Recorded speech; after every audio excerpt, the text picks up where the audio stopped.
Pak, iki ditutut. Lah mau kok meringis-meringis. Kok meng tak beda. Tutut. Wih lah bapak iki metu petake tenan. Nah, yuk. Ora seru-seru. Ya.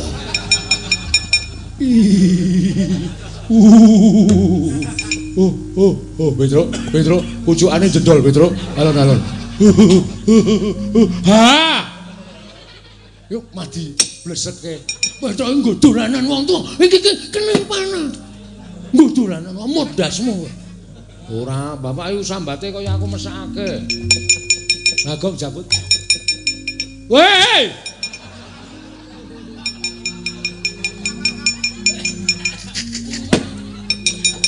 Aku iki njabut sok cepet ngono iki lho. Sok kaget.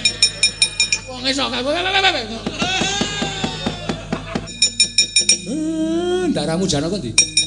Wah, ya.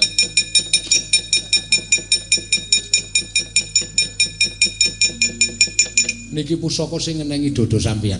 Iya. Niki mang balekke nika Dewa Srani numpak Lembu Andini. Iya. Mang balekke mriko. Ning aja mangkenake Dewa Srani. Dikenake sapa? Lembu Andini. Lembu Andinine sing diken. Niku nek ora numpak Lembu Andini, niku ora iso kemambang teng banyu. Kerem modar. Iya. Niki digawa? Iya.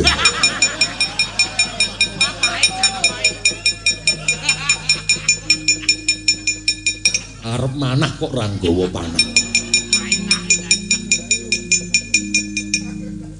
Kok pujukane teles. Bar kenging kula. Oh iya.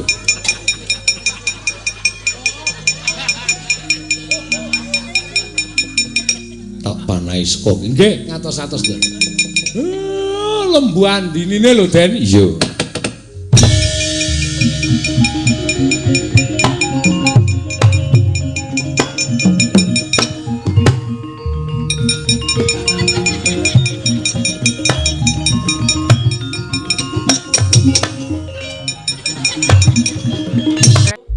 Al-Fatihah kunjuk Kiseno Nugroho. Bismillahirrahmanirrahim.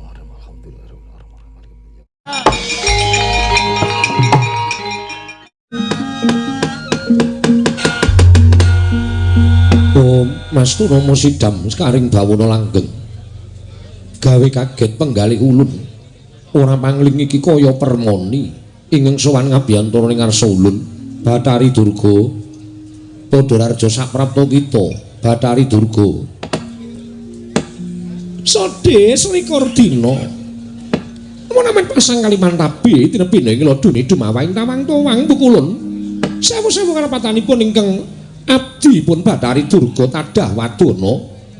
Anggen kula sowan mongko tanpa taliwara dhateng Paduka Hyang Adi pukulun kepareng kula ngaturaken sembah. Sumangga meng mabekti kula kunjuk pukulun. Ya Durga Lun Tampa. Akarya bombong tias ulun ora liwat pangestu ulun tampan ana. Kula pun dinggo jimat paribendayan ana ing kasantosan Hyang Adi pukulun. Berkencang warudaya wah mula kemrisik tanpa kanginan. Durga sowan. Inggih pukulun rada. Wah, ngene ngapa lha padha raja saprapta kita Durga. Tansah pinanganing kawidadan ing sambikala sowan kula bekti kula kunjuk pukulun. Ya arep ngapa saiki kok menor-menor le dandan. Durga kok beda karo adat sambene kok nganggo kebaya biru nom barang ki arep ngapa saiki? Inggih wonten wigati pukul. Ya aku wis ngerti, aku iso gagapi. Ning kabeh mau ana lambe ati kita wis masa bareng. Matur marang Adi Pramesti Bathara Guru kang dadi sedya kita permoni. Inggih pukulun ngestakaken dawuh. Durga, kula wonten timbalan ing adawuh. Apa to sebabe dene jeneng kita suwan mongko tanpa ulun timbali Bathari Durga. Ingkang sepisan ngaturaken sembah mabekti kula kunjuk ngarsa Paduka Hyang Adi pukulun dene tunggap angka kalih. Sowan kula menika wale-wale menapa pukulun? Estunipun namung badhe munjuk atur ngarsa Paduka Hyang Adi pukulun. Sampun sawetawis wekdal putra panjenengan inggih menika pun Dewa Srani menika tansah muwun wonten pangkonipun ingkang adi pun Bathari Durga. Dewa Srani nangis ana ing pangkon kita. Inggih. Apa to sababe? Dene atmaja kita Dewa Srani nangis ana ing pangkon kita. bar sampun sumebar bilih paduka Hyang Adi kula menika badhe matedhakaken wahyu purba ningrat.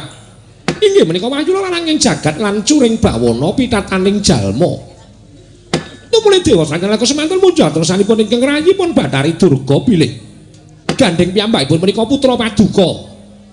Gandeng piyambakipun menika putranipun Sang Hyang Bathara Guru. Kula ingkang lairaken dhateng pun Dewa Srani. Mila Dewa Srani nggadhahi pemanggih bilih ingkang pantes lan trep minangka dados laranging jagat menika namung putra paduka pun Dewa Srani.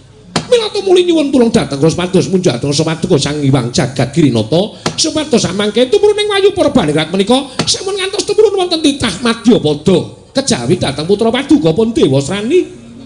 Malah sumpah prasetyanipun Dewa Srani menawi mboten saged kedunungan wahyu purba ningrat piyambakipun badhe wirang bebarang gesang wonten ing jagat ing atasipun putranipun Sang Hyang Bathara Guru teka mboten saged dados lananging jagat lan curing bawana mila badhe dipun entengaken pejahipun pukulun ngandel ora angrele dandan mlidit ngono guys mesti duwe penjaluk Lono Bathari Durga inggih pukulun mila tumuli kodeng raos sing manah kula jernyatanipun kula menika ibunipun panjenengan menika sudarmanipun dhateng sinten malih Dewa Srani Srambat kejawi namung kaliyan kula lan paduka Hyang Adi pukulun langkung-langkung panjenengan menika dados dewaning para dewa mbok menawi saged miradati kodrat tumurun ing kanugrahan menika dipunewahi sumados manjing angganipun pun Dewa Srani menapa inggih paduka menika badhe mentala nyumurupi kuwandhanipun putra paduka piyambak menawi boten kelampahan inggih menika nggayuh wahyu purba ningrat menapa panjenengan badhe mentala nyumurupi risak ing manah kula kecalan dhateng anak kula piyambak inggih menika putra paduka pun Dewa Srani menawi paduka Hyang Adi pukulun boten paringaken purba ningrat menika dhateng pun Dewa Srani pukulun Durga kula wonten paring dawuh ora kok jeneng ulun bakal lowol sarta anggrundel maringake wahyu purbaningrat nanging sejatine wahyu purbaningrat mesti nadang dening para Jawata sarembug dudu Dewa Srani ingkang nampa nanging wayah ulun Arjuna Bathari Durga tobat samenika panjenengan menika kula aturi menggalih Dewa Srani menika putra panjenengan lah kok malah panjenengan menika ngawrataken dhateng pun Janaka wong liyan kebrayan cobi wong anake dhewe kepengin tulungan wahyu kok malah panjenengan maring wahyu menika dhateng pun Janaka menika wong tuwa cara pundi kula menika tak nyuwun prisa. Waduh, iki. Wah, itu agres nesu ya wis ngono kuwi. Lah cilaka tenan. Di ngatas-atas lho, di ngatas-atas. Panjenenganipun nalindra para dewa, panjenengan menika kedah saged lan kiyat lair batosipun sampun ngantos panjenengan miyur. Mangke menawi miyur menika mangke perkawisipun namung alit nanging kula pamekaken kriwikan dadi grejekan, geguyon dadi tangisan. Inggih Kakang Trada. Kula sampun mangertos boten perlu dipun emutaken. Panjenengan kok mboten perlu dipun emutaken dos pundi? Nyatane panjenengan Para Durga nganggo kebayak biru nom ya terus netranipun rada ora jenak. Menika dos pundi? Halo ayo ora ta ya kowe. Pendak-pendak sing disawang nggon konoan-konoan. Durga ki ya pinter tenan kok Raden. Durga ki raine ra teko apik ning awake didandani. Dadi ya sing didok ya walah trondolo tenan. Nek raine pancen miring-miring ra karo-karuan. Nek pancen wale dandan ya mlitit tenan. Waduh, bayak ya digoleki sing rada sesak.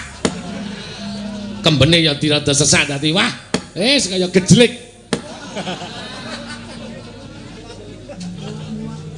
Nerada iki upama ora kuat imane lho. Aduh, di ngatas-atas.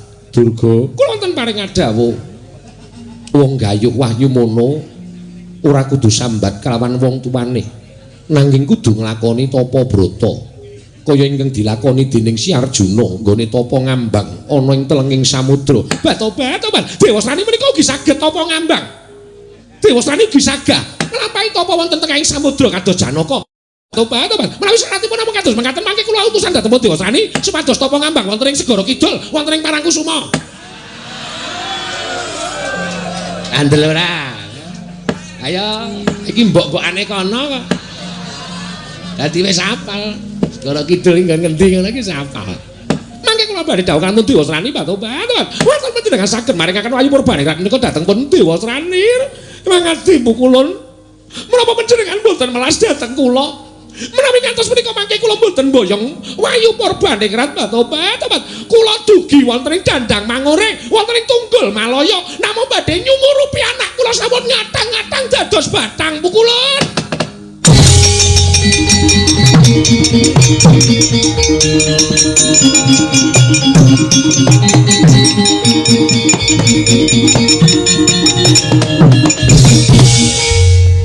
Mas Tunomo Sidam Skaring Bawono Langgeng. Durga, kula wonten maring adhawuh. Bareng sira matur ingkang pungkasan gegawangan ana ing padoning netra. Gegawangan wewayangan ana ing padoning netraning Bathara Guru nyawang kelawan kuwandaning Atmaja Ulun Dewa Srani. Mula kang sangka kuwi ulun mboya bakal mentala, Durga, ulun mboya bakal mentala. Yen to nganti Dewa Srani tekeng pati merga ora kedunungan wahyu purbaningrat kaya kang sira aturake kelawan panjenengan ulun. Mula kang sangka kuwi Pandya Betari Durga. Dina samengko kita aja nganti kuwatir. Ulun minangka dadi nalindraning para dewa, ulun pestheke lamun purbaningrat bakal dadi darbeking Dewa Srani. Lah, ra tenan to. Mikir sik.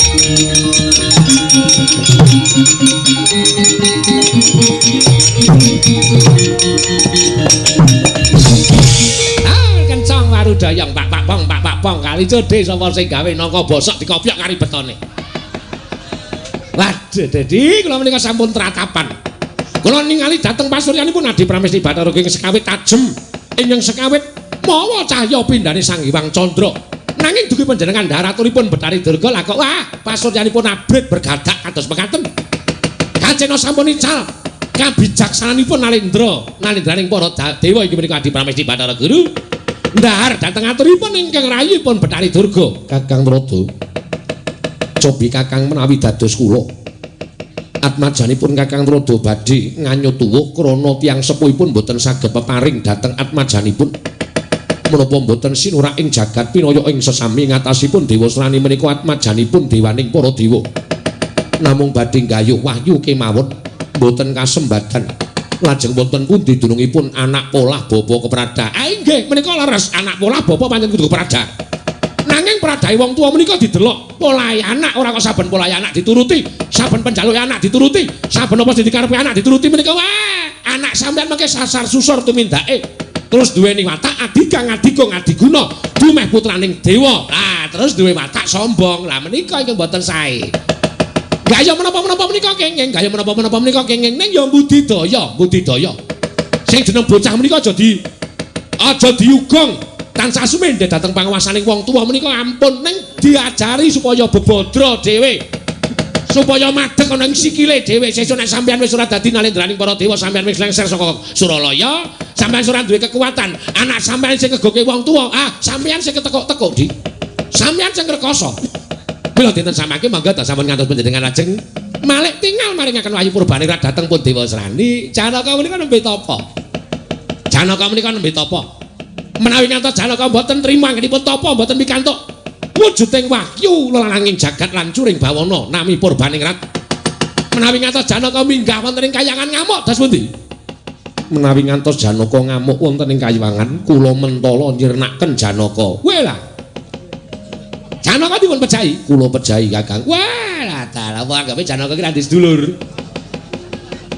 Janaka pecah Pandhawa menika antiga sak petarangan bebasanipun. Pecah setunggal sedaya badhe labuh, mukti setunggal sedaya badhe ngraosaken mukti. Ngoten. Nek Janaka tekaning pati mongko kabar sumebar warata sak indenging jagat. Tumuli Prabu Puntadewa, wayah kula pun Puntadewa mboten trimah minggah wonten ing Kahyangan. Puntadewa kula pejahi, wedan. Puntadewa mboten sampun dipun pejahi nggih ora trima Werkudara. Werkudara menawi badhe mbelani Janaka tetep kula cemplungke kawah Candra Dimuka. Wah, pancen bekesi Durga ki racun tenan kaya. Wah, lah kok dadi iso malih-malih ngalih Wang Jagat Giri Pratingkah nganti kaya ngene kahanane. Nek kula sedewa minggah ngamuk dhateng Kahyangan, kula pejahi babar pisan. Ha nggih, monggo, menangan. Ning kula aturi inget, Pandhawa menika ana sing momong. Sing momong Semar Badranaya. Kakang Semar munggah wonten ing Kahyangan. Ayo. Warataya kowe. Arep muni pripun? Mang pejahi wengane akeh. Ayo. Sengara mati. Ismaya Kakang Semar niku dipateni ora iso wong bar dices. Ayo. Pripun samangke panjenengan kedah menggalih. Durung mengko nek Semar nggawa anak-anake. Wah, kayangan menika repot. Dewa nggo jak-jakan Ponokawan Gareng Petro Bagong mongko Bagong nesuling uyuh sak nggon-nggon. Apa kelakon kayangan pesing sanggon-nggon anggere dewa liwat kok buntet irung menika ya ora ana.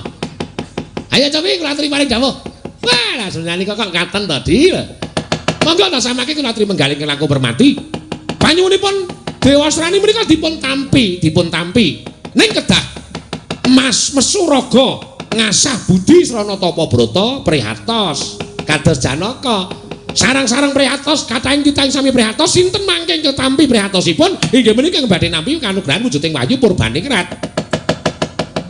Mboten kok lajeng dumeh kula warga terus diwenehi wahyu sing wong liya disingkirke. Ha, panjenengan menika mboten nindakaken pemerintahan ingkang nami dana siasat utawi sinebut sama beda dana denda. Kayangan menika patuladaning para titah lho, Di. Kayangan menika patuladaning para titah inggih gesamutring Madyapada. Nek dewane wae sasar susur tumindake, kaya ngapa-apa kal gawene titah ning Madyapada. Mboten kanten-kantenan, padha nungsang puyang, ngudel bingung, lumbuk bentus. Dipun midhangaken. Inggih, Kakang. Ngertos mboten? Inggih, ngertos Kakang. Nek ngertos syukur. Sampeyan kula nyuwun dawuh. Wayu Purbaningrat menika badhe dipun paringaken Janaka menapa dipun paringaken Dewa Srani. Tetep dateng Dewa Srani. Wah, trondolo iki. Tak kira dikandhani iki nek meneng wae iki nek gatekke jebul. Wah, wis ora owah. Matur sembah nuwun Bu Kulun. Telek. Mung muni matur sembah nuwun kok cangkeme tekan kono-kono. Merot-merot anggepe ulun kepencut karo kowe. Ora wae. Sing kepencut karo kowe ya ngadi Pramesi Bathara Guru kuwi mergo ora ana liyane. Anane ya ming kuwi wae. Pun ngaten? Inggih. Tetep badhe kula maringaken pun Dewa Srani. Oh, nggih, menawi ngaten nggih, mboten dados menapa. Kula ngemutaken sampun mboten dipun dahar. Monggo dipun lampahi kemawon. Ning kula aturi anget. Hukum ing jagat menika wonten sekawan perkawis. Hukum alam, hukum adat, lajeng hukum negari, lajeng hukum karma. Hukum ing alam menika panasing srengenge. Sakmangke titah saged nduwa panasing srengenge sarana damel griya supaya ora kepanasan tegesipun saged dipun wakilaken. Hukum adat upamane ana wong sing kepengin anake dirabi karo wong sing iso nehi tukon nganggo emas sak gentong. Mboten perlu emas mujudaken emas sing sak gentong menika mboten. Namung cukup supe utawi menapa kemawon dipun lebetaken gentong menika sampun lebetaken emas sing agengipun sak gentong menika saged dipun wakilaken. Hukum ing negara samangke menika ugi saged dipun wakilaken waton duwe dhuwit tur iso omong. Luar saka pandakwa. Ning hukum karma, hukum ing tumindak sapa nandur bakal ngunduh. Sapa sing utang bakal balekake, sapa sing nyulih bakal ngulihake. Menika badhe tumanduk dhateng Paduka Pramesi Bathara Guru. Menawi kula matur, hukum ing karma sapa nandur bakal ngunduh. Sampeyan aja pisan-pisan ngendika ditebaske. Kula mboten seneng. Kaya ngoten niku kula mboten seneng. Niku maido dateng Saloka tembung Jawa. Menawi Adi Guru menika minangka dados bintang tamu, monggo. Nanging Adi Guru menika natos dewaning para dewa, mboten kenging ngendika ingkang sakarsanipun pribadi. Iki, ngaten Didi. Pun, monggo menawi badhe paringan Dewa Srani monggo. Ning kula wiwit dinten menika kula medal saking rombongan dewa. Lho. Kakang Narada badhe medal saking rombongan dewa. Inggih, tegesipun kula mboten ajeng dados dewa. Kula mah dadi dewa. Tinimbangane kula ibarate ora mangan-mangane gabul pulute ora arep mindak Allah ning kecipratan alane luwung kula mudhun wonten jagat ora dadi dewa. Kadewatan kula caosaken. Pujangganing kadewatan kami tuaning dewa kula caosaken Datu Paduka Pramesi Bathara Guru. Kula sampun boten kepengin dados dewa. Nggih. Lajeng Kakang badhe dados menapa? Sakarep kula niku dudu rasan sampean. Kula ajeng dadi napa niku sakarep kula. Lajeng Kakang nyambut damel menapa wonten ing jagat? Wah, ngece. Kula niku ngundang Jaipong ya apik. Ajeng ngedeke campur sari. Campur sari tuna budaya. Pira-pira ditampani, pira-pira tampani. Tuna budaya. Wah, tuna budaya. Penyanyine golek sing umur nyewidak. Sing wis blawur delok dhuwit. Dadi dikai sithik-sithik do meneng seneng era jamaah-jamaah. Wah, gayeng-gayeng dadi titah mani dadi dewa. Dadi dewa kok kean peraturan. Mangan kudu pelem pertangga jiwa, jambu dipa nirmala. Ngombe kudu banyu kamandanu, banyu amerta. Neng jagat kepenak banget. Ngombe apa-apa iso. Sak seneng kula pokoke. Mangan ya sak penake dhewe ora padake. Genduren ya kena. Tonjokan ya dipangan pokoke ning jagat niku sareng ngremenaken mangane dadi dewa ning pakartine elek. Sampun kula nyuwun pamit. Kakang Rada sampun mekaten mboten. Kula nggondheli Kakang Rada. Kaya yange digondheli. Mboten pokoke kula tasih maringaken purbane dhateng pun Dewa Srani, kula ajeng mudhun wonten jagat. Kakang Rada mboten kenging dipun imutaken. Mboten, kula sampun dados keputusan kula kedah dados titah. Ngaten Kakang, mangke mangsa kula padosi. Mboten ajeng nemoni sampeyan. Panjenengan dewa sing elek. Dewa sing pakartine sasar susur tumindake. Tumindak sampeyan niku nglepeti dhateng pakartine dewa liyane. Ketara Bathara Indra, Bathara Yama Dipati, penyarian Sambu Brahma sanesipun sedaya nderek elek merga pakarti sampeyan. Bu kula sampun ngantos panjenengan mangro tinggal lho Bu kula. Tetep kagem pun Dewa Srani. Iya Durgaja kuwatur. Injih. Nuwun sewu kula menika sukunipun wonten semutipun. Semut cekel pangan kono.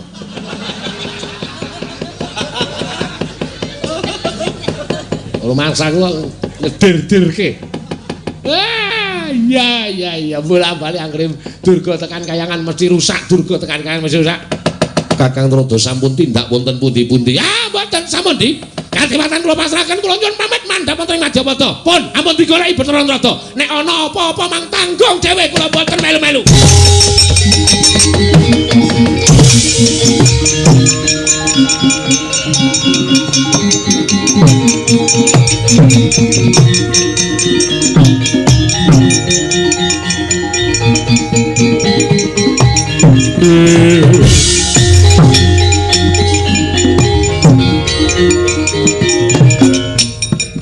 Kalepatanipun ingkang rayi tadah wadana pukulur ngantos kayuwangan kados mekaten awit dipun sababaken saking ngatur kula ngantos panjenengan kecalan Iwang Pikula Narada ingkang mandhap wonten ing Janaloka.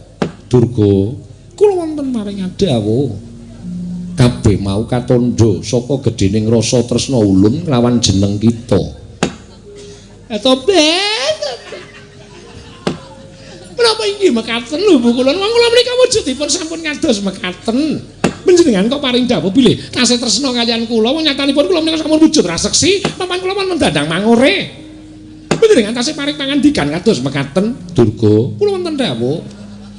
Nadyan kita wujuding raseksi nanging panyawang ulun tetep kadidene kaya Bathari Umaduk nalika semana. Iso Bathari Durga. Sobat, telatapan. Ati kula telatapan. Menawi panjenengan paring dawuh mekaten menika pukulun. Iya, Durga iya. Kang wis ya wis. Saiki Dewa Srani bakal cinadang pikantuk wahyu purbaningrat nanging ulun njaluk aja nganti kawistara. Dewa Srani dawana tapa ngambang kaya dene Arjuna. Bathari Durga.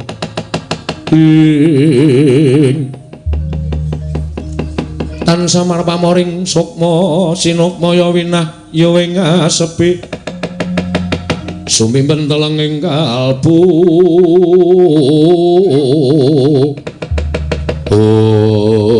batobat menawi caranipun mekaten menika kala wau panjenengan ugi badhe mejahi dhateng putra piyambak. Lho sababe Dewa Srani menika mboten saged manjing telenging tirta utawi mboten saged manjing telenging samudra. Tertentu badhe silem wonten telenging samudra pukulun. Bathari Durga aja kuwatir. Saka gedhening tresna ulun kelawan jeneng kita. Dewa Srani ulun paringi ngampil titian ulun Lembu Andini. Lembu Andini ingkang kinarya srana tapa ngambang ana ing jroning samudra. Patobat menapa menika saestu? Iya Durga. Aduh pukulun ngaturaken panuwun ingkang tanpa pepindhan pukulun.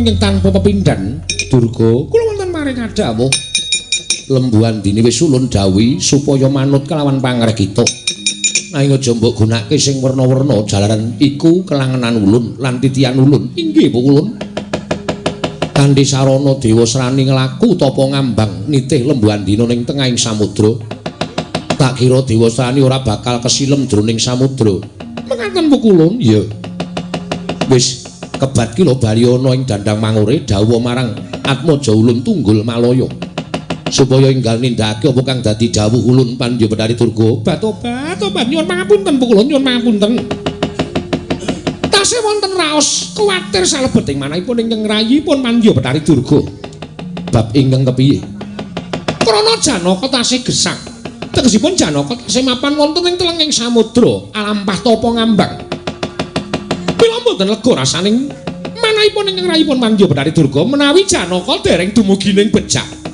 mongko mejahi Janaka menika angel dipun jangka pukulun kula nyuwun senjata saking paduka ingkang sakalangka ngampuh samangke saged dados sarana pejahipun Arjuna pukulun ing sapandurat kendel Sang Hyang Pikulun Jatimurti nalika semanten midhanget aturipun ingkang rayunan nggih Pandya Betari Durga sami sakala ical saking paningal icaling Sang Hyang Jagatnata wonten wujuding jemparing keng murup bedore kagiat nenggih Sang Hyang Pikulun Pandya Betari Durga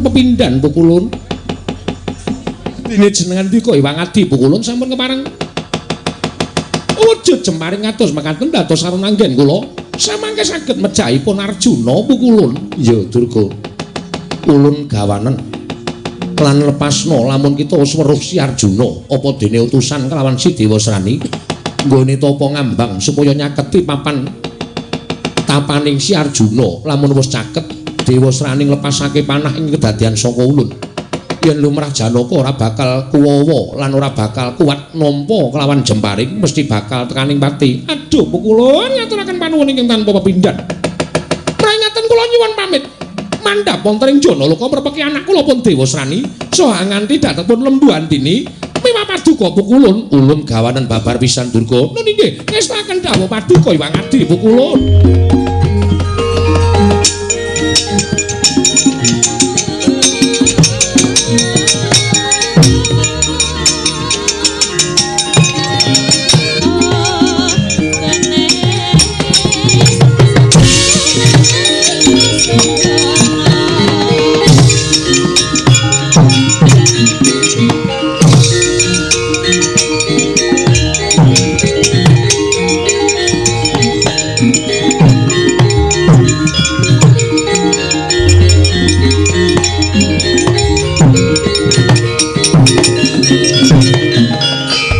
kencang warudayang pak pong bu bolong kali codhe sapa sing gawe wis bola bali anggere Durga sowan ning kayangan mesti gawe rusak gawe geger ya mung gumonku iki lho mongko Hyang Pramesti Bathara Guru wis bola bali kelimput marang aturing Betari Durga ning kaya ora kapok-kapok dalala jebul godha sing abot dhewe iki pancen bener ngendikaning para sepuh ya kuwi brana picis derajat pangkat ingkang abot dhewe ya ming gebyaring wentis kuning Mas, jan anggere Durga sowan mongko nganggo rok jin. Disuwek nggon tengah kae. Wah, le timpuh sajak rada dijek-jekke ngene. Bathara Guru terus dewa kaya iso kilap. Wah, wis. Monggo ulun iki wis pendak-pendak tansah ngemutake kelawan Hyang Pramesti Bathara Guru ning semune wis wegah nama warah nampik pitutur becik. Ya. Narada ora bakal mingko. Minangka dadi dewa ingkang tansah jejeg lakuning Bathara Narada. Yen Hyang Pramesti Bathara Guru ngewangi karo Dewa Srani ngene bakal gayuh wayu purbaning rat. nek Janaka ya mesti bakal tak rewangi, aku ora bakal mentala yen to putuku. Si Arjuna anggone wis padha nglakoni tapa ngambang ana ing tengahing samudra pirang-pirang sasi suwene. Lah kok banjur tutur ketawur ora entuk apa-apa iki ya jenengane muspra ora tanpa guna to. Ah, si Permadi aja kuwatir ya Janaka. Putuku Cah Bagus nggih Arjuna, tetepno pangestimu sapa bener bakal ketitik, sapa ala mesti bakal seleh. Wis to, percaya kalawan panjenengan ulun. Ulun ingkang bakal tansah ngayomi lan jeneng kita. Tapa kita bakal digodha karo wong-wong sing watak angkara budi candala. Kowe aja kuwatir, aku ku sing wadur karo dulur-dulur kita. Aku ingkang bakal wadur karo sedulur-sedulur kita kabeh. Janaka, pukulun laturi kendel sahabat awis.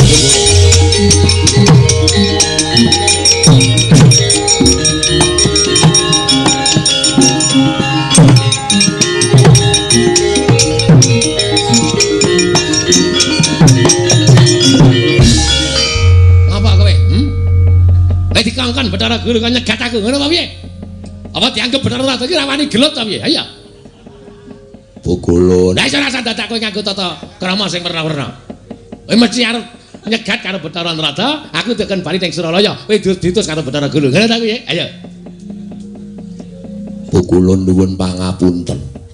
Panjenengan sampun gadahi panyokra bawa ingkang awon kaliyan ingkang putra pun Yamadipati. Lho, lah terus apa? Kula nututi Pukulun menika nglimpe Iwang Pikulun Jatimurti nalika Iwang Pikulun Bathara Guru nedheng namataken utawi ningali pasuryanipun Betari Durga tumuli kula sumire saking pasuwanan. Kok ngono? Inggih merga lair batos Pukulun menawi pakartinipun Pukulun Bathara Guru kados mekaten kula menika boten cocok, kula boten condong, ati kula boten mathuk. Lan kula mboten sarujuk. Yen kowe ora sarujuk karepmu ngapa nututi aku? Kula ajeng nderek mandhap wonten ning jagat. Yamadipati, kula wonten dawuh. Wis tak pikir wae piye? Kowe iki dewa lho, ulun ya dewa. Ulun wis nyopot kelungguhan ulun minangka dadi dewa. Iki ora enteng. Apa kita sago ora dadi dewa? Mboten napa-napa Pukulun. Kula mboten dadi dewa, mboten napa-napa. Pemanggih kula sami kalian pemanggihipun Iwang Pikulun Rada. Tinimbangane dadi dewa mongko lethek gedhoane pakartine elek. Malah kula dadi dewa disuraki karo para titah wonten ing jagat isin nggon kula dadi dewa. Luwung campur menungso mawon teng donya malah kepenak urip kula nderek Pukulun Rada. Ah, wis entuk anggota siji. Sisonet dadi grupe kowe ngegong ya Jati. Nggih. Wis taken dawuh. Isa ta kowe? Nggih. Dedek tak deng tunggang ngono ya? Nggih.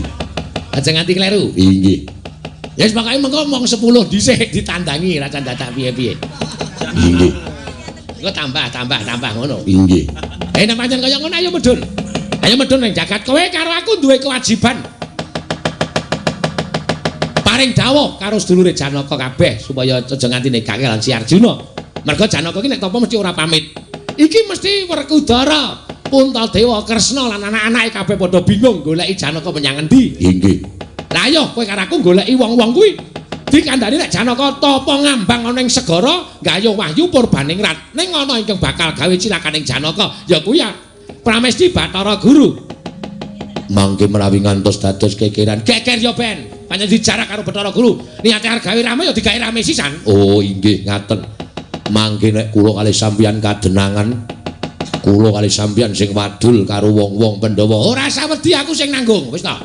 Wis nek Bathara Guru nesu aku sing nandangi. Panjenengan wantun, wani wae. Waton aku bener. Ngaten Pukulun. Iya. Aku ku sing bingung kula, mangke nek sampeyan didukani wantun. Lah kula nek didukani, lho, wong iki pathokane bener ya Madipati. Wong iki nek bener iki aja wedi karo sapa-sapa. Bener iki werna 3. Inggih, napa kemawon. Bener tumrap awake dhewe, bener tumrap bebrayan, bener tumrap sing gawe urip. Menika werdinipun kados pundi? Bener tumrap awake dhewe iki urang bener tumrap bebrayan, bener tumrap awake dhewe. Bener bebrayan kuwi wah gingsir saiki iya sesuk ora, saiki ora sesuk iya. Ning bener sejati kuwi benere sing gawe jagat. Apa sing ditindakake iki dipasrahi karo sing gawe urip. Ngoten. Apa sing awake dhewe tindakake iki pasrahke karo sing gawe urip perkara bener karo luput ki pasrahke karo sing gawe jagat. Aja percaya karo wong sak pepadaning wong. Wong kowe ngono kuwi salah. Kowe iki ngono iki kleru. Kowe iki ngono iki dosa. Kowe ngono sok cemplung neraka. Apa kanggepe dhek iki ponakane sing gawe urip napa piye? Inggih Bu kula. Lah iya, pasrahke karo sing gawe jagat. Ling ngerteni sesuk nek awake tekaning pati. Agane kowe karo aku dhewe ora iso tekaning pati ya ling ngerteni piye? Lah niku. Jane nek ngendika senengane dirungokke apik-apik kok tundone mandeg dalan. Lah ta pokoke dhewe engko dewa iki esuk ya bakal diadili karo sing kuwasa percaya karo aku. Inggih. Arep dewa iki kena lara luputing pati nek Gusti keparengake rampung nek dadi dewa ya dhewe bakal tekaning pati. Ngaten Bu Kulon. Iya, inggih. Sayo ge, yo mudhune jagat iki dadi batin kok ora limbukan ki piye karepe? Mekaten Bu Kulon. Iya, wis ora usah kuwatir, kok limbukan ki iso dinggorke nek ndi-ndi. Arep sesuk-esuk wis arep kluruk jago kae nggo limbukan ya ora apa-apa. Nggih. Dadi sesuk ora dadak perlu bingung-bingung. Mekaten wae kebacut ngene kok arep kepiye meneh. Oh inggih. Engko gampang kok dipedhot dalan Banyuwangi. Oh inggih, ngestaken dawuh. Napa saenipun saderengipun mandhap wonten ing jagat nonton limbukan riyen mawon Bu kula. Lah kowe ndedet kok nggo njaluk lagu? Mboten. Nek ora ya rasa kaya aku nonton limbukan masa. Anggris muni dangdut aku pengen joget tua-tua jare. Rasane kaya pengen bergoyang ning. Ayo ya mati-mati. Monggo kula jare adon Bu kula. Omong tekan kono-kono ndak ora prayoga.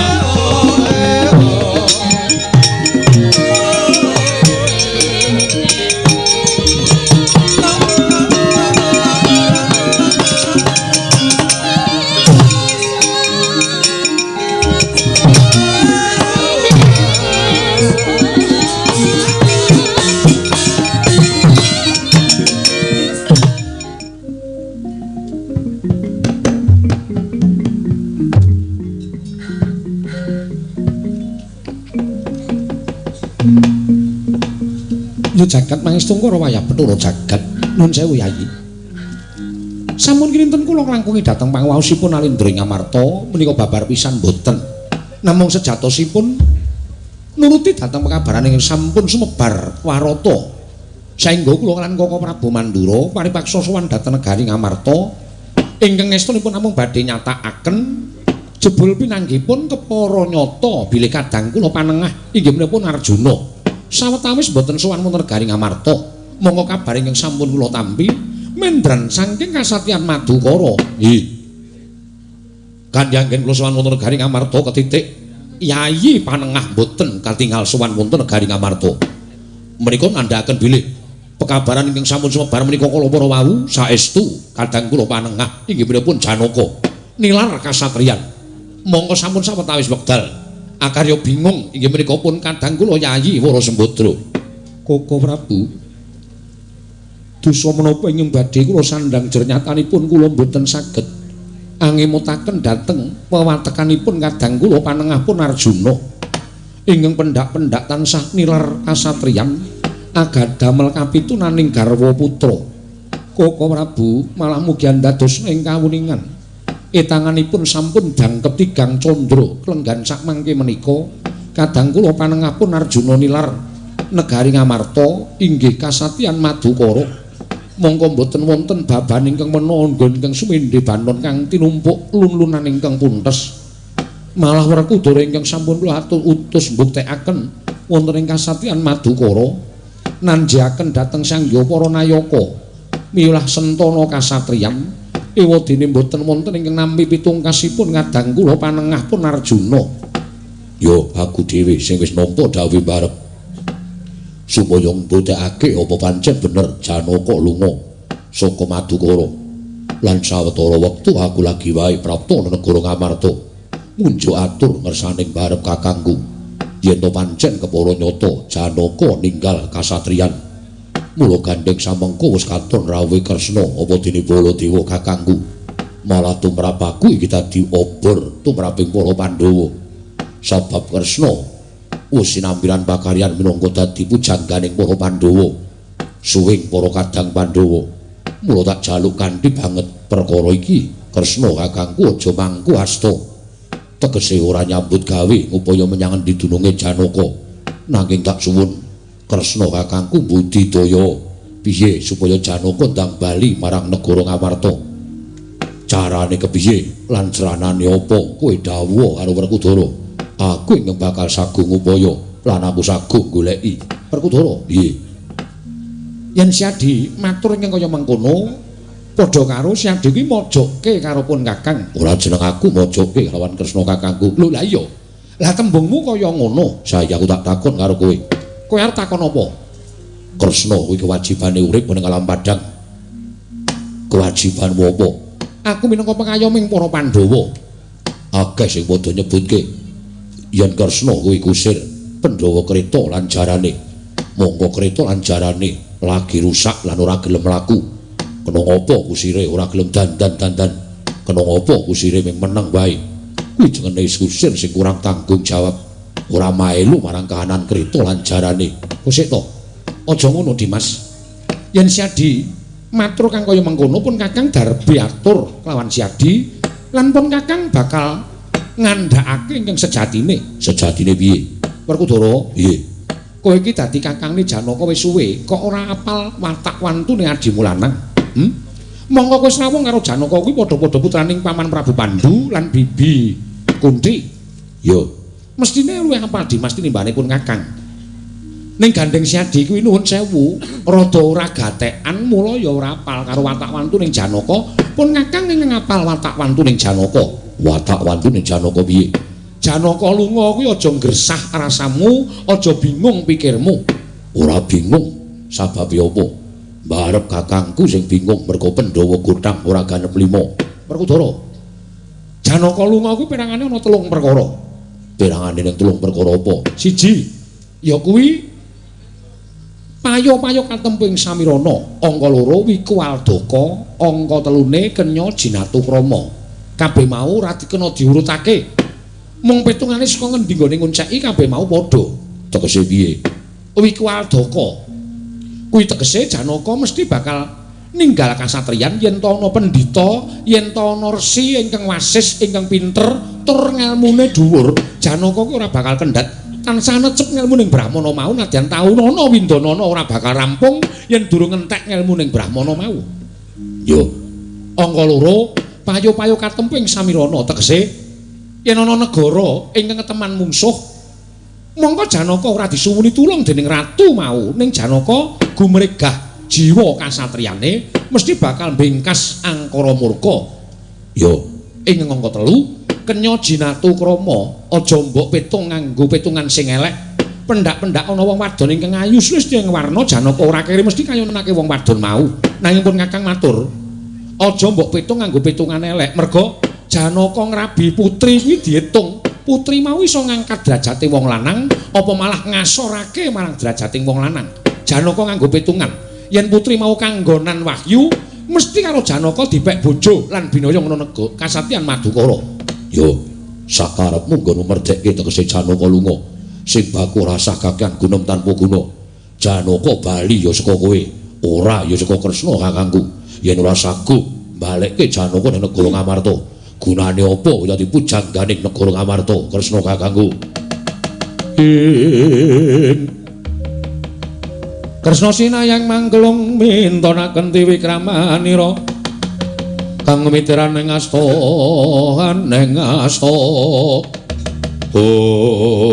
dereng ngantos paripursa Mbawacana ingkang tumiyup saking dirgantara nggih Jawata ing sithik pangudal-udal Iwang Pikula Narada kencang warudaya Pak Pangger aja kaget kula ningking prapta ya Pandhawa Kresna Baladewa.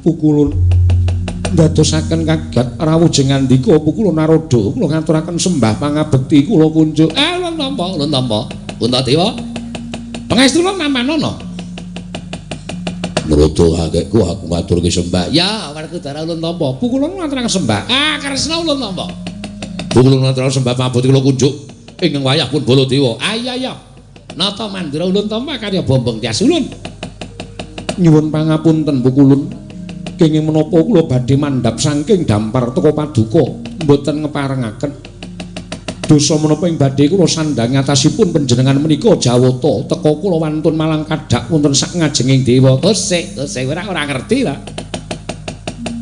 Kita ora mudhun saka dampar iki ora apa-apa merga dina iki ulun wis ora dadi dewa.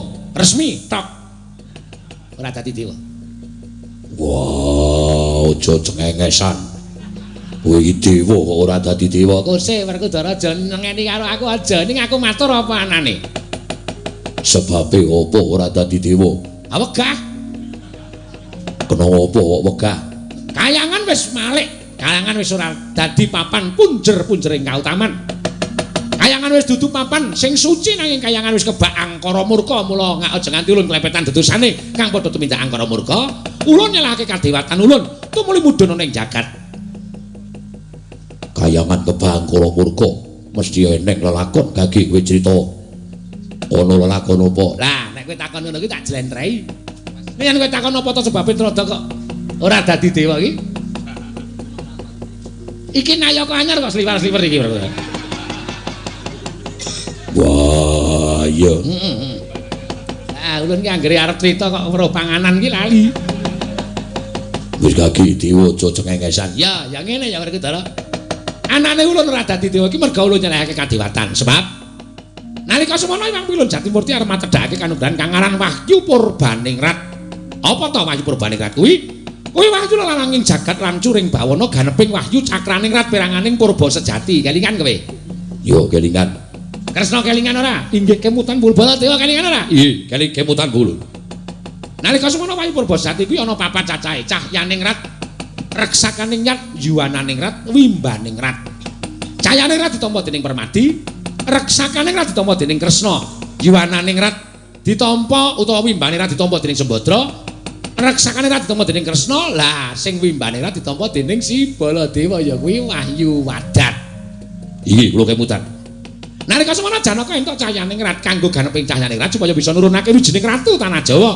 Kudu kedunungan wahyu lananging jagat ya kuwi Wahyu Purbaningrat. Yo. Sak banjure. Nalika iki Janaka tapa ngambang ana ing segara. Janaka tapa ngambang. Ya, bocah minggat. Lah ya minggat ki tapa? Tapa ngambang ning segara. Yo. Hyang Pilun Jatimurti wis paring dawuh. Menawi ngaten Kakang, Wahyu Purbaningrat menika pancen mesti dawah datengan putu kula pun Janaka babak anglayoni jujul lan usuli. Sowane Durga. Bathari Durga. Kukulun Bathari Durga sowan dhateng Kayiwangan. Iya. Wigatosipun ya biasa. Nangis. Merga ditangisi karo anake Dewa Srani ya kepengin dadi lananging jagat lancuring bawana. Nalika semana ulun wis kemutake Walanadi Prawesi Bathara Guru. Pukulun. Sampun ngantos goyah lho. Kedah tetek penggalipun sampun kados mekaten menika mangke menawi panjenengan dahar aturipun Bathari Durga kriwikan dadi grojokan geguyon dadi tangisan. Ning Durga ki pancen bocah wasis kok. Mulai iso malik paningali Bathara Guru sing maune jejeg imane. Bareng weruh Durga, imen. Sing ora kuat. Wekasan apa sing diaturke Bathari Durga mau terus didhahar dening Bathara Guru. Bathara Guru dawuh yen to Purbaningrat bakal ditampa dening Dewa Srani. Bathara Guru maring ngampil Lembu Andini marang Dewa Srani kinen tapa ngambang padha karo Janaka. Lan tak tonton saka kadhawan Bathara Guru malah wujud pusaka dadi srana patine adimu Janaka. Wah.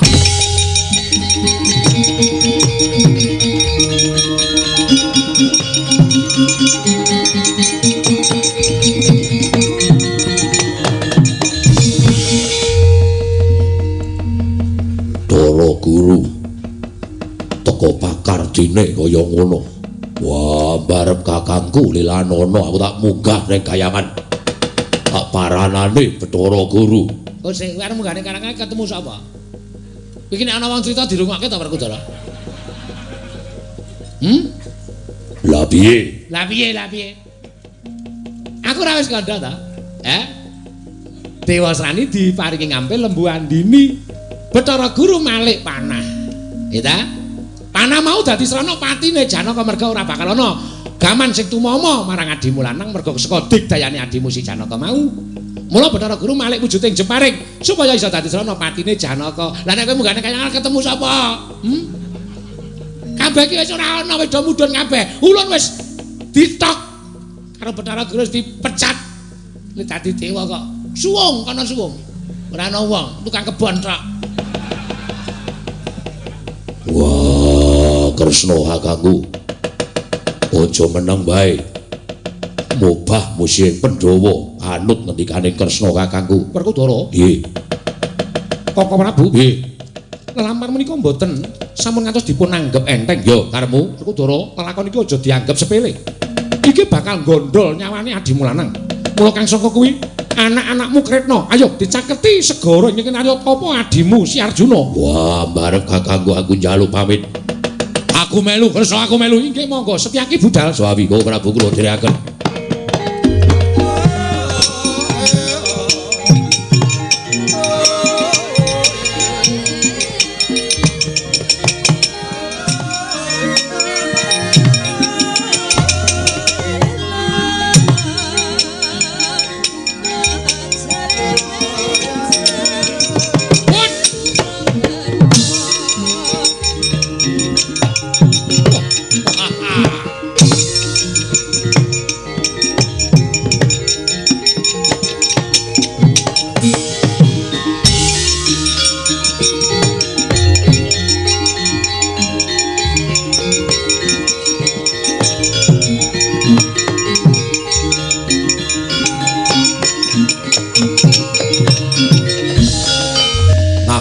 Berkagah tumuju ning gising segara sapa takon karo aku Senopati Ndorowati Raden Setyaki sapa kowe prajurit baris bibit nganti ora iso ditrabas dening sapa wae prajurit tunggul Malaya abdining Sang Prabu Dewasrani aku tumenggung Bang Bong Sing Seng.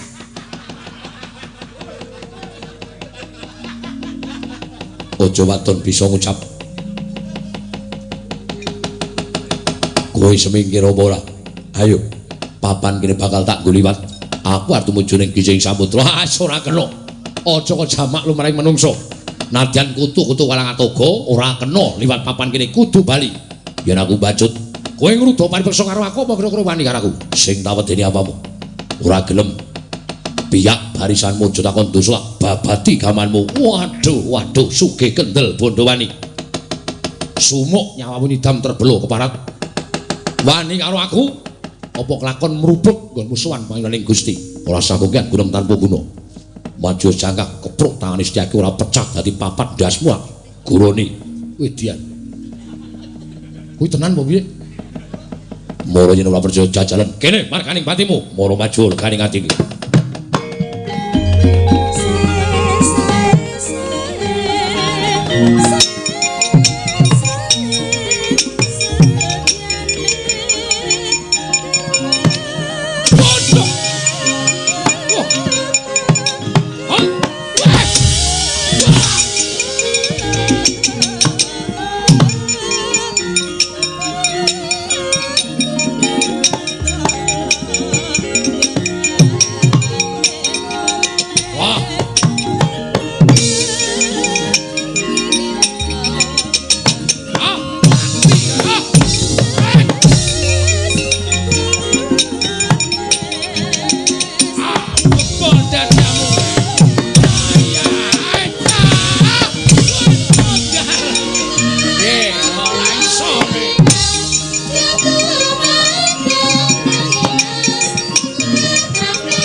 Edian wonge murup sak tebok dadane so Gatotkaca sapa salukat Katut Barat jebol dadamu ayo gage ngantemo mati dening aku hot wah mutiar kowe hot wah hot turu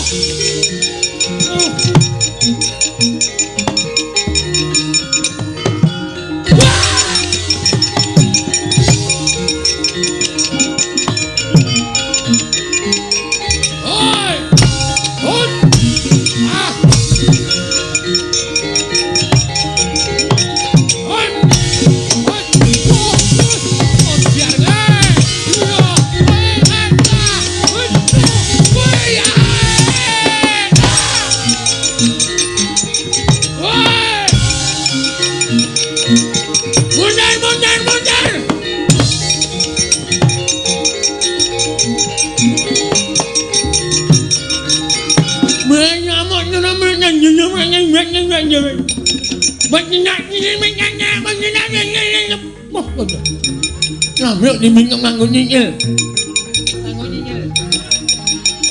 Hah?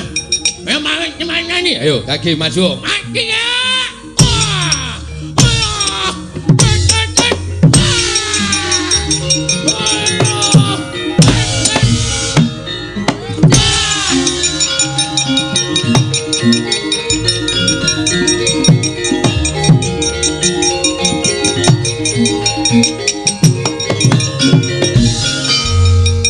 Sok meneh iki nganggo rasa kamanungsan Dimas. Perang kok tanpa nganggo rasa kamanungsan. Prajurit cacat tok antem tok candak tok pendem urip-uripan. Mangane kesel. Oh, perang blabla-blabla iki marai kesel ning awak, candak sikep tak jak ambles bumi modar ning jero wong. Terus mengkari ngekeki Maejan. Jenenge sapa? Aduh, ora takon aku.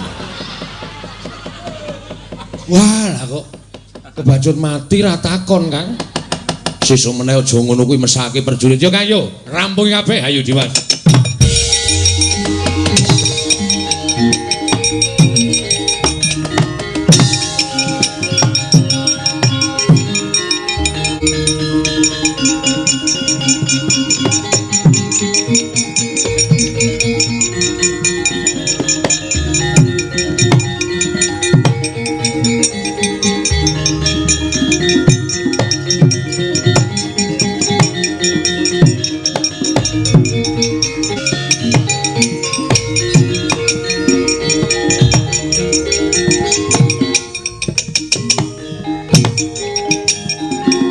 Sena piye?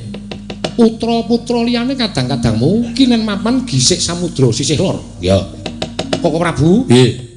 Koko Prabu jagi gisik samudra sisih kidul, Werkudara. Nggih. Kowe karo aku aja pisah. Jejaga sisih kulon pirangane mengko nang sisih wetan dikupengi mengko rak katon adimu lanang. Ya, ayo tak derekke.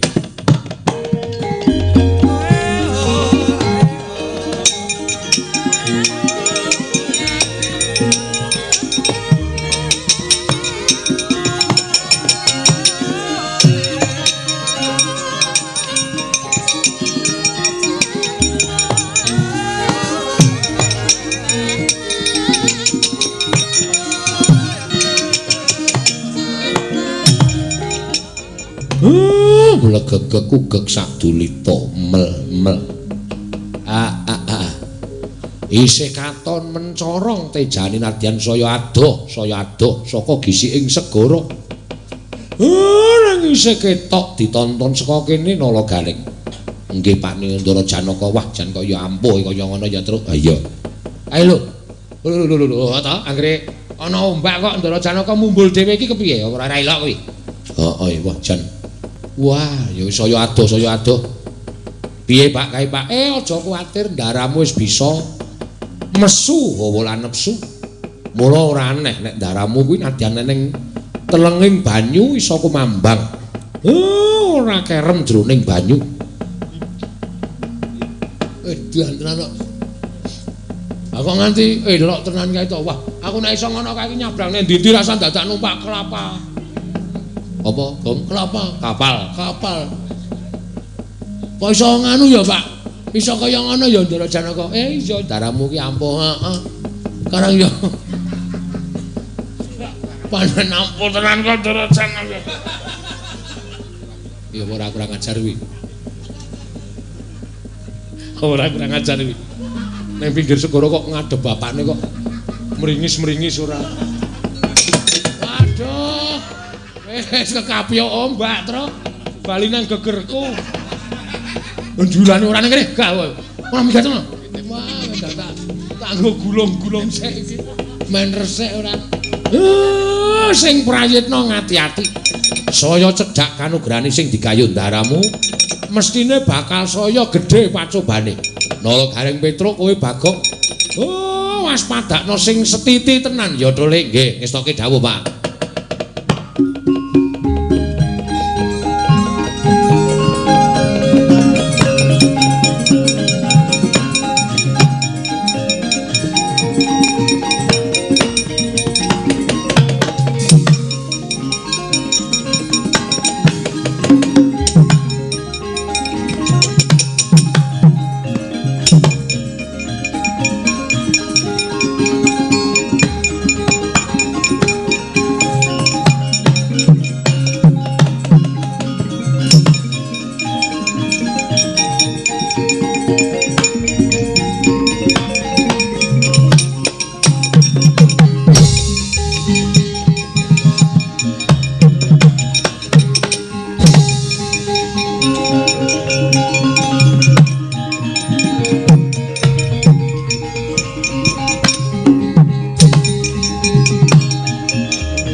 Kumambang nitih Lembuandini Sang Dewa Srani.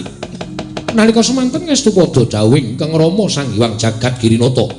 Miwah ingkang Ibu nenggih Sang Pandya Bathari Durga. Ing cipta sanggaya Wahyu Purbaning Rat. Sakala saya cedhak anyaketi papaning Sang Arjuna nggene para lampah tapa Kumambang. Sigra musti pusaka jemparing. Paringanipun ingkang Ibu nenggih Sang Pandya Bathari Durga. Nalika semanten lumepas punang jemparing kenging dadaning Sang Arjuna. Untal kaprapal kendang kapracundang dawah gisi ing samudra geger Sang Yapana kawan wau.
Janaka aja nganti kena apa-apa reng hayal.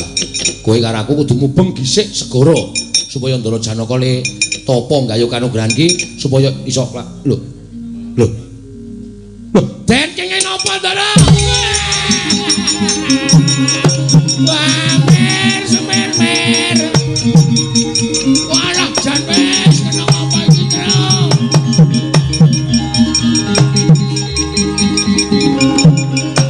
Wah. Petruk ngopo? Ndara kaya ngene, Pak. Pasuryane kok biru kabeh. Kaya kena racun. Iki kena ngopo? Iki Ndara kena ngopo? Engko nggih Ndara nggih dahar iwak kembung. Lho. Iwak kembung dengkulmu mlocot ora. Kuwi kan beracun, Truk. Nang segara kan iwak kan ora enak kabeh. Iwak kan beracun kabeh. Dadi aja nganti ngawur mangan iwak racun. Iki omong apa iki ora? Mbok menawa Ndara keracunan. Ora bakal lakon Ndaramu kok dahar. Buron toya nganti kaya mengkono. Wong Ndaramu iki lagi topo. Iki mesti ana ngopo-opo. Petruk minggir gareng aja tok rungkepi tak deloke kaya ngopo kahanane.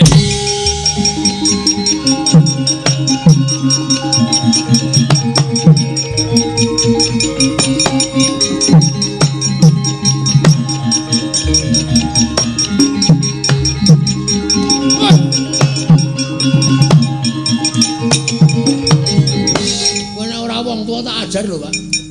Ngopo? Aku iki takon nitik Ndara kena apa malah? Ngono kuwi ngapa ngono kuwi? Kuwi maksude apa? Aku kuwi kaget. Kaget ra ya. Aduh, ngono. Kaget kok. Kuwi ngapa ngono kuwi? Kuwi kepiye maksud aku tak takon? Wah, pancen setan ora. Kuwi mundur kene. Sawangen dadane Ndaramu Janaka. Petruk, Nun, sawangen dadane Ndaramu Janaka. Kaya ngopo? Lho.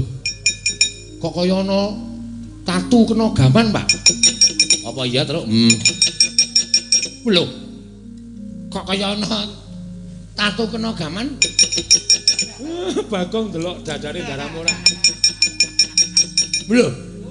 Kok trepes ra ana paman? Kok kaya ana tatu kena gaman? Wah. Kaya dibor ya, Tru. Wah, lah elok tenan. Ngece bapakne kowe. Jenenge sengit aku. Anggere kaget kok meng. Mbok yo kaget ndang. Petruk. Dalem, Pak. Ndaramu gendongen. Iki sapa sing arep nambani? Golek ana sinuwun Ndarawati, Petruk. Ndaramu gendongen jaken mlayu bengno. Iki golekno tombo. Wah, jan wis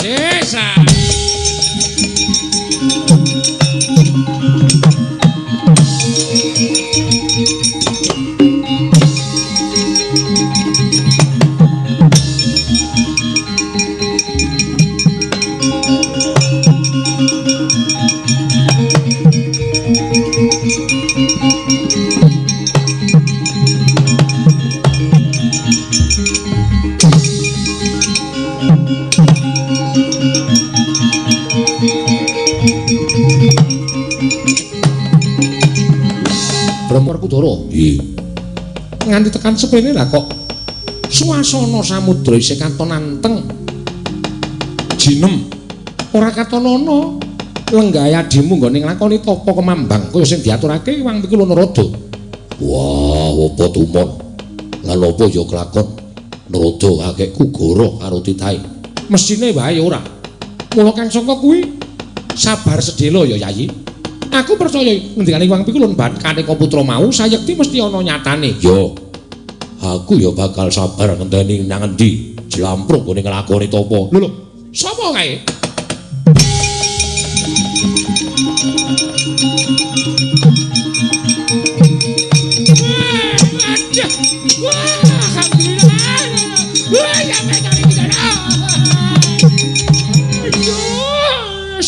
Syukur alhamdulillah ya Allah.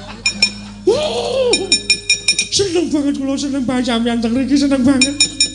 Petruk kowe ngapa gedabikan ngapa?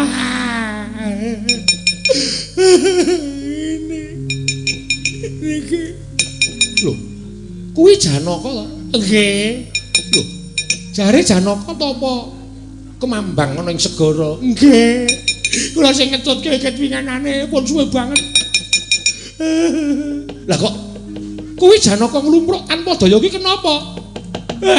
Dadane wonten tatu. Tatu gegaman niki kula delok ket mau kula gendong Ndara Janaka niku saya anyep. Wah, jamrong tangi. Oh.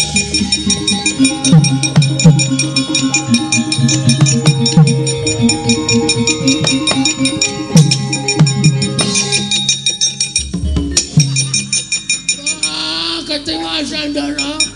Lho, Bagong nggih. Ngopo? Gareng matane ana tatune. Tatune nggon mata apa? Manike ora kompak. Lho saduk kowe. Mau jarene arep go gayeng-gayeng kok malah ngirok-ngirokke wong tua. Petro. Nah, Adiku ya kene. mboten ngertos Ndara niku wau bapak kongonan kali kula. Petro gendongen golekno tamba dilalakon Ndara Kresna teng mriki. Kemasang Yogya katujuhe ngene. Dan Sekar Cangkok Wijaya Mulya Ndara. Ndara kula niki ndak kesuwen. Iya mengko aku yang bakal nambani. Ning coba Petro coba lumahno Arjuna iki. Tak tontone, tatune kaya ngapa? Kunjang Kanjeng langit babat. Katon lir kincanging risang mawe gandrung.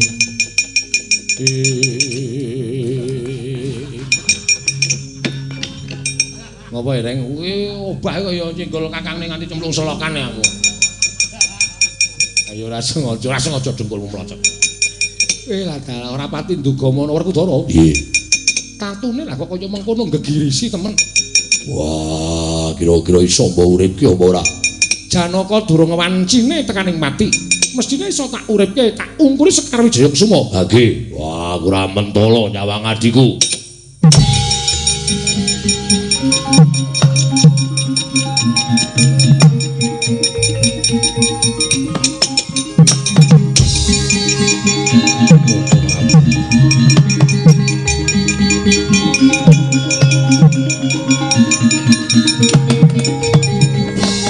Arjuna wonten paring adhawu.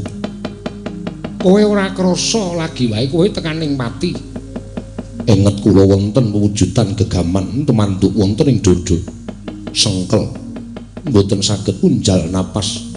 Tumunten kula kendhang kapracundhang kontal kaprapal dumugi mriki. Mboten mriki mrika. Lah kok aku iso tekan kene? Nek ora ana aku sapa sing gendong? Nameng batur-batur ringkih-ringkih ngene iki sini. Kowe gendong aku Petro. Sampeyan niku kula labuhan kula gedhe karo sampeyan. Iya, matur nuwun. Hah? Matur nuwun. Piye kuwi? Ameng matur nuwun. Arepmu ngapa arepmu? Ha paling ora ya pira to pira. Mun aku entuk 50 kowe 10. Kula apa? Kula glinding ya. Kowe kerep ngapusi kok aneh-aneh ora. Petro, Nun, kowe jaga Janaka ta apa iki mau bapakmu apa ora? kali bapak kula. Lah bapakmu ndi? Lah nika to nika. Kon rene. Nggih. Minggir. Tenjang.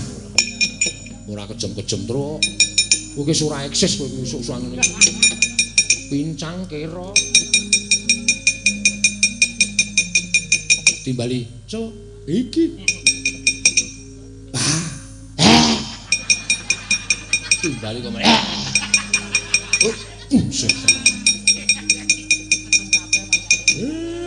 Kula wonten dawuh Ndara. Semar, kula. Kowe sing ngerti marang lelakon iki mestine kudu iso nyeritake. Nggih. Kula maraping pusaka. Kula niku jane wis ngerti. Ning pancen kula singitake. Merga sing ngembari sedyane Ndara Janaka niku kejaba ora kejaba mung tiyang sing sajake mboten seneng kali Ndara Janaka, nggayuh wahyu purbaningrat lelaning jagat lan curing bawana. Lah ya sapa Semar?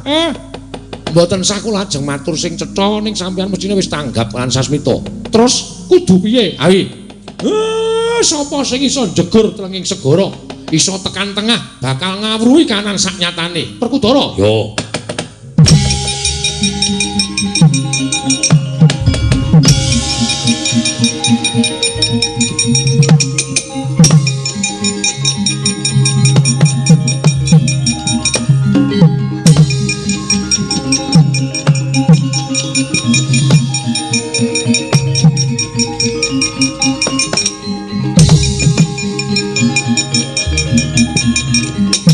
Pedro, nun, aku dijauhi karo Kresna supaya jegur telenging segara.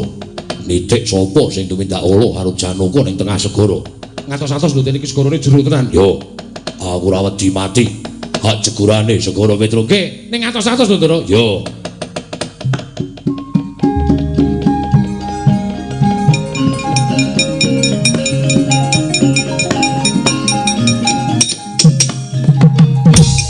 Den, kula rasa, Den. Rasa, Ndara.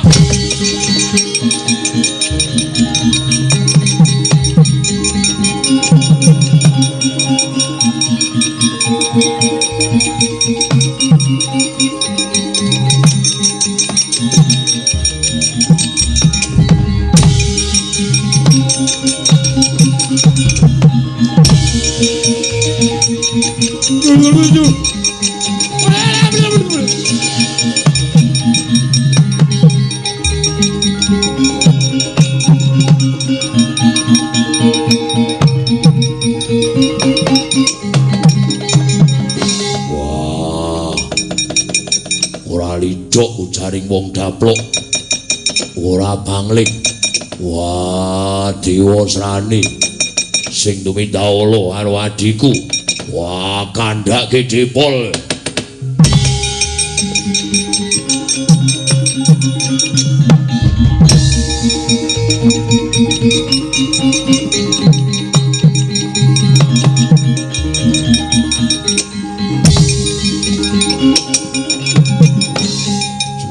Kula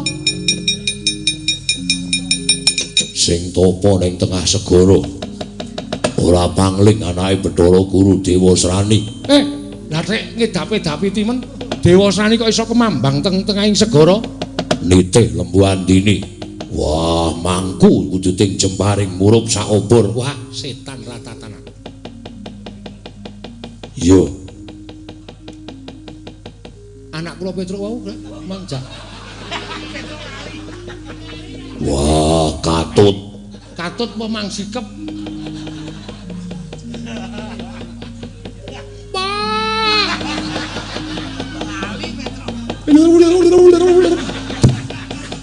Pak! Ngapa, Pak? Petruk cemplung segara dikatut darah murku. Ah, ndara werku ndara iki wae. Mindon gaweni senengane.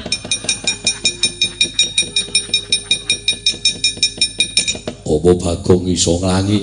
Mboten. Kaenggo sing kali rak wong loro, Mas. Wah, werna-werna wae. Aja ana aku mati kowe. Wah kok. Ditokke kuwi banyu laut iki asin. Nang usus marai mengkeret.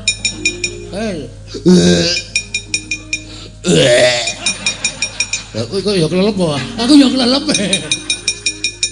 Ya pancal-pancalan sirah nganti tekan pinggir ya, Bang. Nek ra iso slamet. Piye, Semar? Mang semingkir niki gawean kula.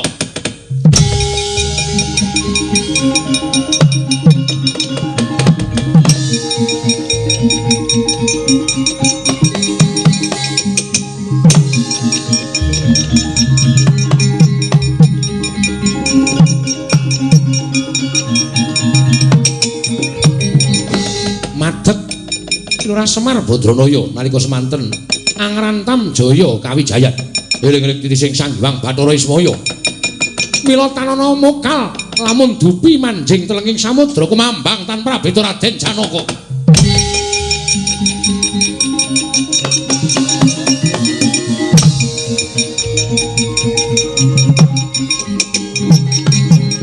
Per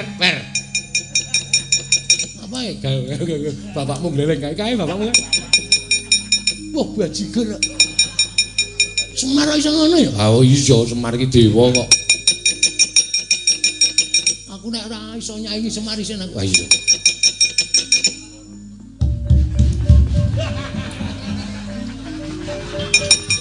Piye Gong? Lelep. Kelelep kok gleleng ora. Kaya ora ora iso kemambang aku, Mer. Ngati-ati ya, Mer. Wadan. Jaringke urang. Lho. Wong bapakne ning Tasgara jaringke urang. Enak banget, Tru. Ha iya ning.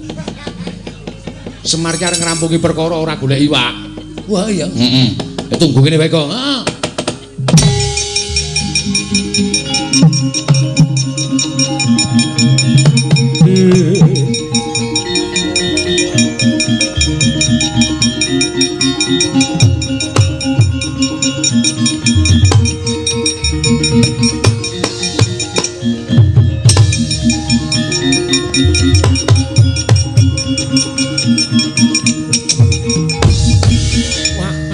Jajaran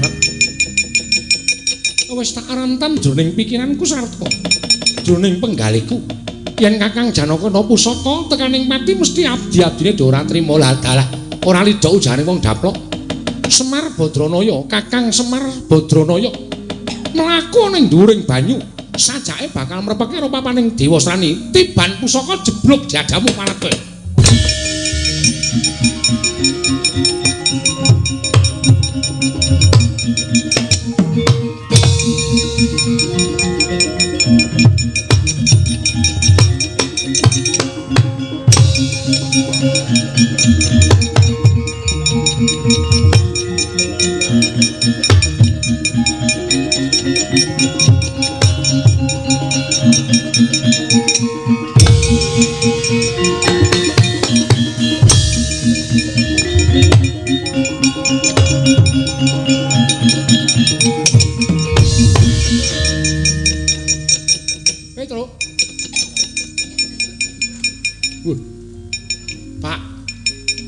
Pak. Aduh. Pak. Oh. Kang. Ngapa? Bapak le. Lho, kok kena nglingges? Nang iki dhukulmu iki panah no. Kenapa apa, Pak? Iki ditutut. Pak, iki ditutut. Lah mau kok meringis-meringis. Kowe mung tak beda. Tutut. Kuwi lah bapak iki metu petake tenan. Nah, yo. Ora seru-seru. Ya.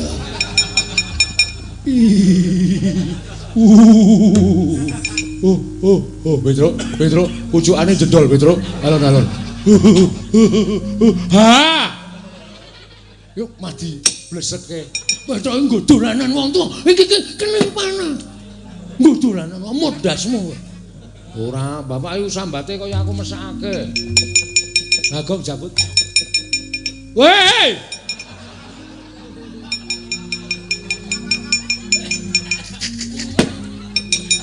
Aku iki njabut sok cepet ngono iki lho.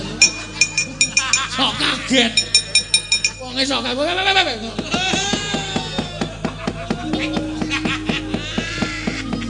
Setan ora. Ora nganggo sraba lurung ngono kowe. Amane selak jero. Adudot ta. Ya mesake bapak mrinding ya, Pak. Maksir. Maksir atine, Mak. Pernyang. Jenggolmu. Kene gone. Ndaramu Janaka ndi? Wah, ya.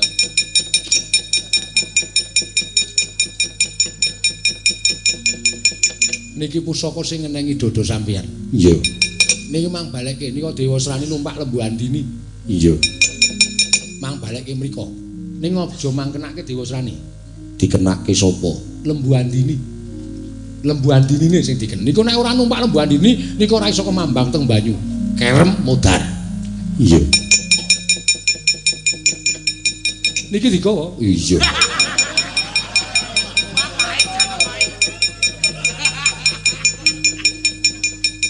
Arep manah kok ora nggawa panah. Kok pujukane teles. Bar kenging kula. Oh iya.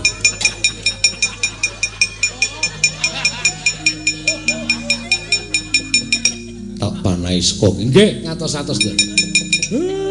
Lembu Andinine lho, Den. Iya.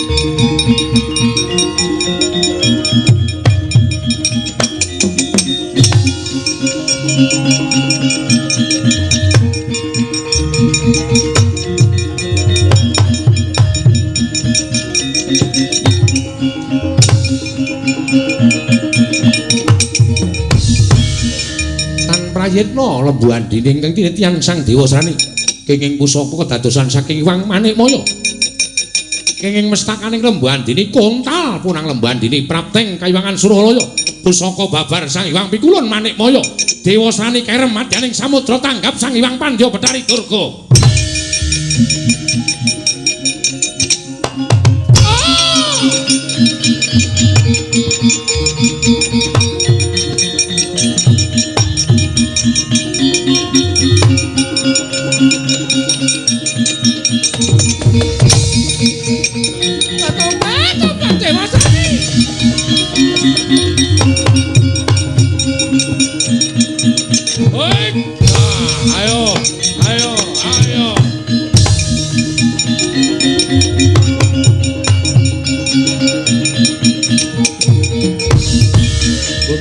Ganjing langit kelap-kelapaton lir gincanging risang mawe gandrung Kakang Ismaya kula Kakang setan kowe ping pira kowe nuruti karo Durga nuruti karo anakmu nganti kowe mengeng karo jiwaning kadewatan inggih piye bendaraku nganti nek ora ana Sinuwun Ndarawati Ndaraku Janaka wis sirna margalayu merga kena pusaka kedadian saka kowe nggonmu nuruti karo anakmu. Inggih, kula lepat. Lembu Andini mbok paringke ngampil karo Dewa Srani dienggo tapa ngambang ana ing segara. Apa dianggep aku ora ngerti? Ya. Apa dianggep aku ora weruh? Ya. Inggih. Kula njojo ing saking ngalematan. Nek kowe ora iso ndodo sak kabehing kaluputanmu, dina iki tak sowanke ning nggone Sang Hyang Pikulun padha wenang. Menentuk paukeman, aduh Kakang sampun kula sampun ndodok. Buktine kowe ndodok keluputan, Wahyu Purbaningrat kula paringaken Arjuna Kakang.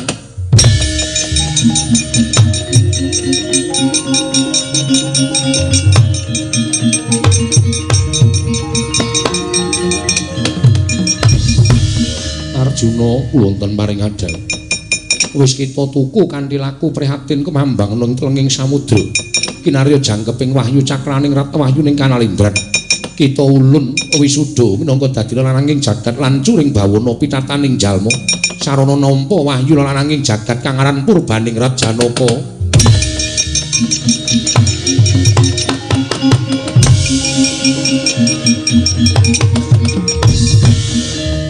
mekaten Kakang bukti kula sampun lenggana ing kaluputan ya sesuk meneh iki dipetung aja gampang kepilut karo tembunge Durga. Mengko kowe ndak ke seluruh dalan sing kleru dewa kok sasar susur tumindake.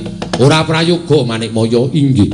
Wis kana bali yo. Inggih Kakang kula wangsul wonten ing Suralaya Kakang.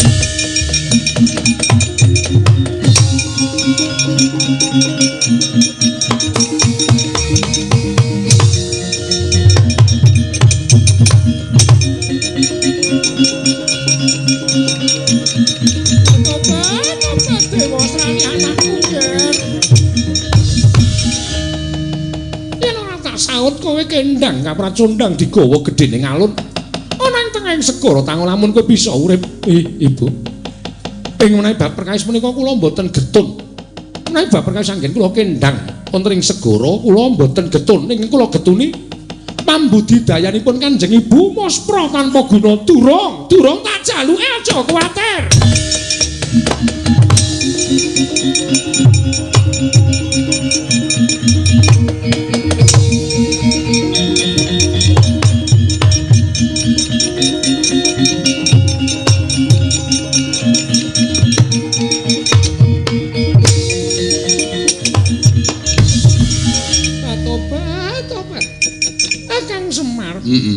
Piye? Arep apa kowe? Inggih. Inggih ngapa? Badhe nyuwun. Mbok ora sembrono. Dereng rampung atur kula. Nganti kaget aku. Badhe nyuwun Wahyu Purbane. Itu to maksud lu. Inggih. Inggih Kakang Semar badhe kula marengaken dhateng pun Dewasrani. Ngerti ora? Mboten. Purbaningrat ditampa dening Ndara Janaka. Ndara Janaka wis resmi dadi lelanging jagat lan curing bawana. Merga Ndara Janaka wis kedurungan wahyu cahyaning rat piranganing purba sejati. Inggih. Kakang Semarane napa dadak melet-melet barang iki ngapa? Ngapa dadak melet-melet? Ayo mulih. Inggih ngestaken dawuh. Anggere ganggu gawe dulurku sing lenggah nang kene ditelok Kumbala Geni. Ngestaken mulih. Inggih, Amabur. Inggih. Hop. Aja dhuwur-dhuwur. Inggih, keparengipun menawa.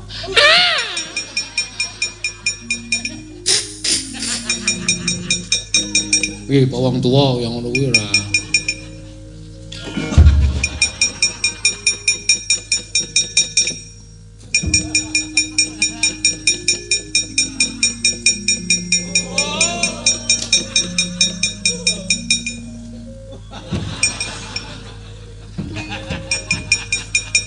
Edian. Gong. Tandane. Arep bedhahe Durga ora? Masa ora? Weruh. Edian. Bedhahe Durga iki cobo. Dewa kok suwek. Masa? Oh jajal-jual ra karu-karuan ora. Karete njero nganti ketok kok. Kolore nganti ambyar-ambyar lho kok. Kaya iki wae. Wah. Setan iki ora. Bolgonamu. Kewan iki. Tak kira nek Durga. Mosok Durga kok cerobo. Ya aku itu wah setan.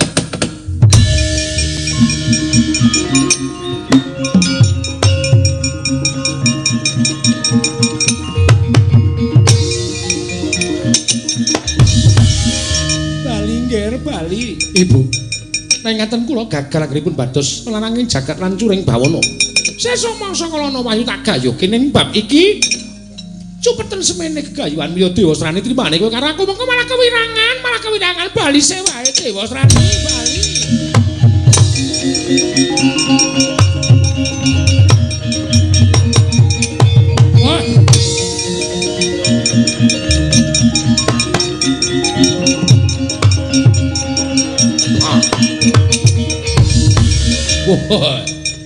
Ratu Gustiku ora ento wayu hampyak awur-awur.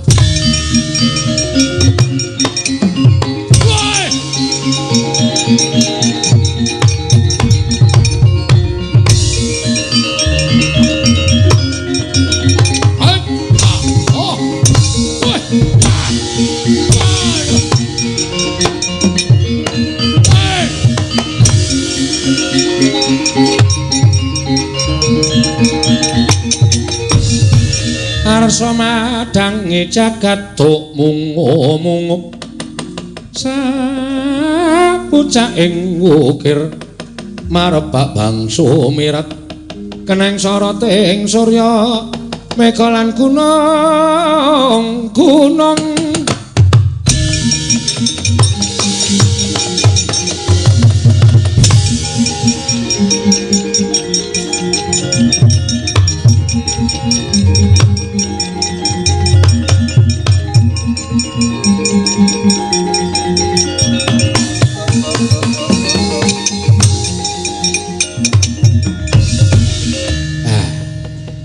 Ndara Janaka pun kundur. Yo. Pikantuk kanugrahan wahyu purbaningrat, wahyu lananging jagat. Yo Semar. Mugi-mugi dayanipun saged dayanana dhateng wewengkon mriki menapa ingin dipun gayuh saged kasembatan sing dijangka isa keturutan. Yo. Nampi purbaning utawa berkahing Wang Mahanasa Ndara. Yo Semar. Purnaning gati gandeng sampun paripurna. Kula pribadi lan minangka wakiling para kadang-kadang kula sedaya nek wonten lepat kiranging tata krami mbok menawi ageng-agengipun kirang nuju prana kula nyuwun pangapunten sagedipun namung kados mekaten menika sing ingkang wigatos mekaring budaya menika kinarya sarana nyambung pas derekan kok Den. Ya Semar Badranaya. Surasudira janing kang rat Sobrajut kaping 10 Darmastuti Rahayu Sami Makarya Rahayu Samya pinanggih Ndara.